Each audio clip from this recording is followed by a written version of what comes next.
അപ്പോൾ മക്കളെ, നിങ്ങൾക്ക് എല്ലാവർക്കും ആഗ്രഹം ഉണ്ടാകും നമ്മൾ ഇത്രയും കാലം പഠിച്ച കാര്യങ്ങളല്ലേ. ചിലപ്പോൾ കുറച്ച് പേര് ഓണം എക്സാമിന് പഠിച്ചിട്ടുണ്ടാവില്ല, കുറച്ച് പേര് ക്രിസ്മസ് എക്സാമിനായിരിക്കും പഠിച്ചു തുടങ്ങുന്നത്. അപ്പോൾ നമുക്ക് കുറച്ച് പോർഷൻസ് ഒക്കെ ചിലപ്പോൾ നിങ്ങൾ ഹാഫ് ഇയർലിയുടേത് കവർ ചെയ്തിട്ടുണ്ടാവും, ചിലപ്പോഴാണെങ്കിൽ ഓണപ്പരീക്ഷയുടെ വരെ ആയിരിക്കും കവർ ചെയ്തിട്ടുണ്ടായത്. എന്തായാലും ഇത്രയും കഴിഞ്ഞു. ഇനി പബ്ലിക് എക്സാം ആകുമ്പോഴേക്ക് കറക്റ്റായിട്ടൊന്ന് പഠിക്കണം. ഫസ്റ്റ് മുതലുള്ള ചാപ്റ്റേഴ്സ് ഒന്ന് കോൺസെപ്റ്റൊക്കെ മനസ്സിലാക്കണം. അതുമാത്രമല്ല അവിടെ നിന്ന് എന്തൊക്കെയാണ് ചോദിക്കുക എന്നൊക്കെ അറിയണം, കുറേ ക്വസ്റ്റ്യൻസ് പ്രാക്ടീസ് ചെയ്യണം എന്നൊക്കെ നിങ്ങൾക്ക് ആഗ്രഹം ഉണ്ടെങ്കിൽ ഇതൊക്കെ ചെയ്യുന്നത് എന്തിനു വേണ്ടിയിട്ടാണ്? നമുക്ക് ഫുൾ മാർക്ക് കിട്ടാൻ വേണ്ടിയിട്ട് അല്ലേ. അപ്പോൾ അത് എൻ്റെ മക്കൾക്ക് ആഗ്രഹം ഉണ്ടെങ്കിൽ നിങ്ങൾക്ക് വേണ്ടിയിട്ടല്ലേ, നിങ്ങൾക്ക് ഏറ്റവും വിശ്വാസമുള്ള നമ്മുടെ എക്സാമിനർ നിങ്ങൾക്ക് വേണ്ടിയിട്ട് റിവിഷൻ ബാച്ച് സ്റ്റാർട്ട് ചെയ്തിട്ടുണ്ട്. ഓക്കെ, അപ്പോൾ അതിനെക്കുറിച്ച് നിങ്ങളെല്ലാവരും അറിഞ്ഞിട്ടുണ്ടാവും. പക്ഷേ മിസ് അതിപ്പോൾ ഓർമ്മിപ്പിക്കാനുള്ള ഒരൊറ്റ കാര്യം എന്ന് പറഞ്ഞിട്ടുണ്ടെങ്കിൽ 28 ഡിസംബർ, ഓക്കെ, ഈ വർഷം അവസാനിക്കാറാവുമ്പോൾ 28 ഡിസംബറിന് മുന്നിൽ ജോയിൻ ചെയ്യുന്ന മക്കൾക്ക് മാത്രമേ, നിങ്ങൾക്ക് എല്ലാവർക്കും അറിയാം നമ്മുടെ റിവിഷൻ ബാച്ചിൻ്റെ കൂടെ ക്വസ്റ്റ്യൻ ബാങ്കിൻ്റെ ബുക്ക് കിട്ടുന്നുണ്ടല്ലേ, ആ ബുക്ക് നിങ്ങൾക്ക് ഫ്രീ ആയിട്ട് കിട്ടുള്ളൂ. ഓക്കെ, അതിനുശേഷം ജോയിൻ ചെയ്യുന്ന മക്കളാണെങ്കിൽ ക്വസ്റ്റ്യൻ ബാങ്ക് നിങ്ങൾക്ക് കിട്ടുന്നുണ്ടാവില്ല. ക്വസ്റ്റ്യൻ ബാങ്ക് പിന്നെ നിങ്ങൾ പൈസ കൊടുത്ത് വാങ്ങിക്കേണ്ടി വരും. അപ്പോൾ നിങ്ങൾക്ക് ക്വസ്റ്റ്യൻ ബാങ്ക് ഫ്രീ ആയിട്ട് വാങ്ങിക്കണം. അതേപോലെ തന്നെ നമ്മുടെ ബാച്ച് തുടങ്ങുമ്പോൾ തന്നെ അടിപൊളിയായിട്ട് നമ്മുടെ ബാച്ചിൻ്റെ കൂടെ പഠിക്കണം എന്നൊക്കെ നിങ്ങൾക്ക് ആഗ്രഹം ഉണ്ടെങ്കിൽ ഏറ്റവും ബെസ്റ്റ് ടൈമാണ്.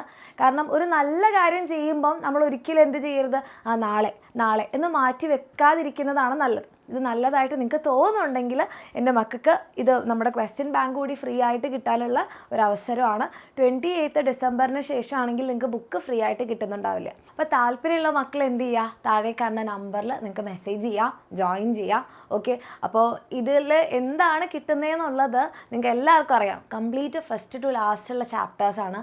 അതിൻ്റെ PYQs, previous year questions. And ആ PYQs എന്ന് പറഞ്ഞിട്ടുണ്ടെങ്കിൽ ഈ മാർച്ച് പബ്ലിക് എക്സാമിൻ്റെ മാത്രമല്ല, മോഡൽ എക്സാമിൻ്റെ ഉണ്ടാകും, അതുപോലെ തന്നെ ക്രിസ്മസ് എക്സാമിൻ്റെ കഴിഞ്ഞ എല്ലാ ടേം 2, അതുപോലെ തന്നെ ടേം 1 ഓണപ്പരീക്ഷയുടേത്, അതുപോലെ തന്നെ ഇംപ്രൂവ്മെൻറ്റ് എക്സാമിൻ്റെ എല്ലാത്തിൻ്റെയും ക്വസ്റ്റ്യൻസും അതിൻ്റെ സൊല്യൂഷൻസും അതിൻ്റെ നോട്ട്സും അതുപോലെ തന്നെ റിവിഷൻ ക്ലാസ്സിൻ്റെ നോട്ട്സും ഇതെല്ലാം എൻ്റെ മക്കൾക്ക് ഈ ഒരു ബാച്ചിൻ്റെ കൂടെ നിങ്ങൾക്ക് കിട്ടാൻ പോകുന്നത്. അപ്പോൾ താല്പര്യമുള്ള മക്കൾ ഇനി ലേറ്റ് ആക്കാതെ എന്ത് ചെയ്യുക, താഴെ കാണുന്ന നമ്പറിൽ മെസ്സേജ് ചെയ്യുക. ഓൾറെഡി നമ്മുടെ ബാച്ചിലുള്ള മക്കൾക്ക് വീണ്ടും ജോയിൻ ചെയ്യേണ്ട ആവശ്യമില്ല, നിങ്ങൾക്ക് ഫ്രീ ആയിരിക്കും. ഓക്കെ, അപ്പോൾ ഈ കാര്യങ്ങൾ മനസ്സിലായെങ്കിൽ നിങ്ങൾ ജോയിൻ ചെയ്തവരാണെങ്കിൽ ആ ഒരു എനർജി നിങ്ങൾ ഏറ്റവും ബെസ്റ്റ് ഡിസിഷനാണ് എടുത്തത്.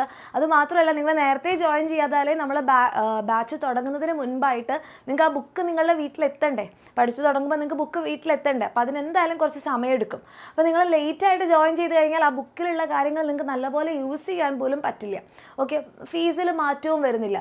അപ്പോൾ ഏറ്റവും നേരത്തെ ജോയിൻ ചെയ്ത് കഴിഞ്ഞാൽ ഫസ്റ്റ് മുതൽ ക്ലാസ്സുകൾ കണ്ടു പഠിക്കാം, ബുക്ക് ഫ്രീ ആയിട്ട് കിട്ടും, ബുക്കിലുള്ള കാര്യങ്ങളും ക്ലാസ്സുകളും യൂട്ടിലൈസ് ചെയ്യാൻ പറ്റും. അപ്പോൾ ജോയിൻ ചെയ്ത മക്കളാണെങ്കിൽ മിസ്സിനെ കമൻറ്റ് സെക്ഷനിൽ അറിയിക്കാം, മിസ് ഞങ്ങളുണ്ട്, നമ്മളിനി ഒരുമിച്ച് പഠിക്കാൻ പോവുകയാണെന്ന്. താല്പര്യമുള്ള മക്കൾക്ക് താഴെ കാണുന്ന നമ്പറിൽ മെസ്സേജ് ചെയ്യും. ഓക്കെ, അപ്പോൾ ഇനി അടിപൊളിയായിട്ട് നമ്മൾ പഠിക്കും, നമ്മുടെ പബ്ലിക് എക്സാമിന് ഫുൾ മാർക്ക് തന്നെ വാങ്ങിക്കും. ഓക്കെ.